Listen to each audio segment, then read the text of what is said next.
कोल्हापूर महानगरपालिका कार्यक्षेत्रातील शालेय पोषण आहार योजनेत मोठ्या आर्थिक गैरव्यवहार आणि गंभीर अनियमितता झाल्याचा आरोप नागरी कृती समिती कोल्हापूरने केला असून या प्रकरणात राज्य शिक्षण संचालकांकडून दिलेले चौकशीचे आदेश आठवडा उलटूनही प्रलंबितच राहिल्यानं समितीने तीव्र नाराजी व्यक्त केली आहे।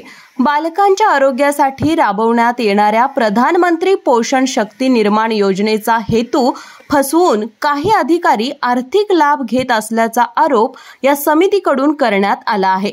याच तक्रारीवर आधारित शिक्षण संचालक शरद गोसावी यांनी 2 जुलै 2025 रोजी तातडीने समिती गठीत करून चौकशी करा असा स्पष्ट आदेश दिला होता, परंतु चौकशी प्रक्रियेस कोणताही प्रारंभ झालेला नाही।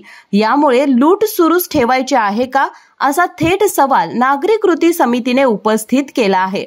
याबाबत आज शिक्षण उपसंचालक कार्यालयात निवेदन देण्यात आलं। या प्रकरणात समितीने थेट महापालिका शिक्षण विभागाचे प्रशासन अधिकारी शंकर यादव तसेच शिक्षण अधीक्षक आणि इतर संबंधित अधिकाऱ्यांवर चौकशी करण्याची आणि त्यांच्या भूमिकेची जबाबदारी निश्चित करण्याची मागणी केली आहे।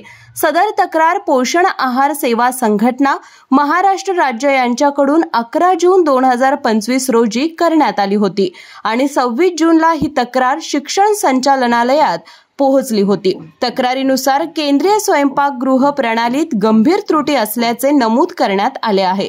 राज्य शिक्षण संचालकांनी दिलेल्या आदेशानुसार तात्काळ समिती गठीत करून नियमानुसार कारवाई करणं आवश्यक असून अहवाल मुख्यालयात सादर करणे बंधनकारक आहे।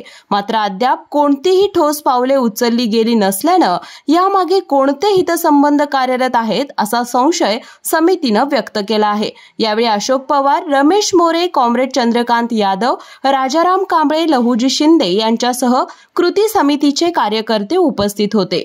जनप्रवास लाईव्ह, कोल्हापूर।